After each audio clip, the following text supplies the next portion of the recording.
Palataya, pakikiisa o paghihiwalay. Hello? Huh? Sino yan? Wala. Ang panalangin ay naipakikita sa pamamagitan ng blank sa pamamayanan ng mga nananampalataya. Pakikiisa o paghiwalay. Pakikiisa. Ang blank ng panalangin para sa kapwa ay nakapagpapatibay ng pananampalataya. Paghahandog o pagdadamot. Paghahandog. Ang panalangin ng pamilya, blank sa pananampalataya nito. Nagpapahina o nagpapatibay. Nagpapahina. Ha? Nagpapatibay. Oo, ang panalangin ng pamilya ay nagpapatibay sa pananampalataya nito. Magkaroon mo muna ngayon. Tuwing naghahandog ng panalangin para sa kapwa, ating mas iniisip ang kapakanan ng lahat o sarili. Lahat. Ang blank ay paghahangad ng mabuting layunin o intensyon sa kapwa sa pamamagitan ng pagkausap sa Diyos. Pangungutya o pagdarasal. Pagdarasal. Sabihin, basahin.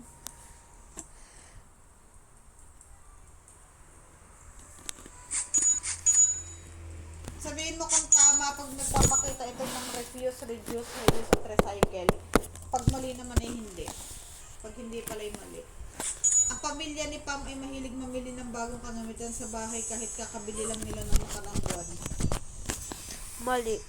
Ang pamilya ni Jomar ay natipid sa kagamitan at hindi bibili kung hindi naman kailangan. Tama.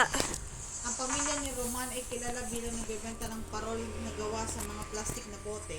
Tama. Si Rafael ay nag-imbita ng mga kaibigan upang magtulungan sa pangolekta ng mga lumang papel at plastic na bottles upang ipasa sa recycling center. Tama. Ang mga magulang ni Carla ay bumili ng maraming pagkain para sa kanilang salo-salo at marami itong nasayang. Mali. Sabihin mo kung refuse, reduce, reuse, o recycle. Tumanggi si Marco sa plastic na straw. Refuse. Bawasan ang paggamit ng mga plastic na bote ng tubig sa paaralan at magdala ng sariling water bottle. Ha? Bawasan ang paggamit ng mga plastic na bote ng tubig sa paaralan at magdala ng... Reduce.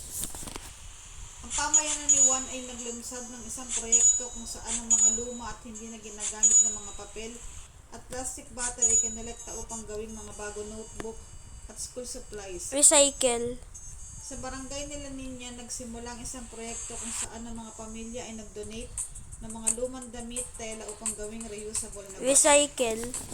Gumawa ng alkansi si Bon mula sa lata ng gatas ng kanyang nakababatang kapatid. Recycle. Tama. Bro. Ito ay tumutukoy sa pagtaas ng konsumo ng mga produkto, e donasyon, bi kalamidad, si konsumerismo, di masinop, i ehemplo. Donasyon na. Huh? Ito ay tumutukoy sa pagtaas ng konsumo ng mga produkto, donasyon, kalamidad, konsumerismo. Consumerismo mo yun. Ito ay kasing kahulugan ng salitang halimbawa. Donasyon, kalamidad, konsumerismo, masinop, ehemplo. Ehemplo.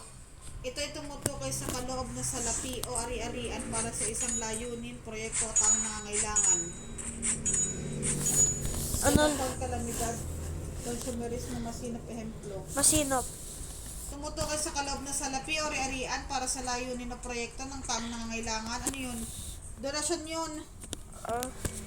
Ito ay isang nakapipinsalang fenomeno ng kalikasan na nagdudulot ng malubhang kapamahakan.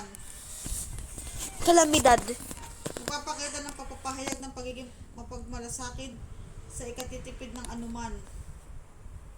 Ano yun? Nagpapakita ng pagpapahayag ng pagiging pagmamalasakit o masinop. Masinop.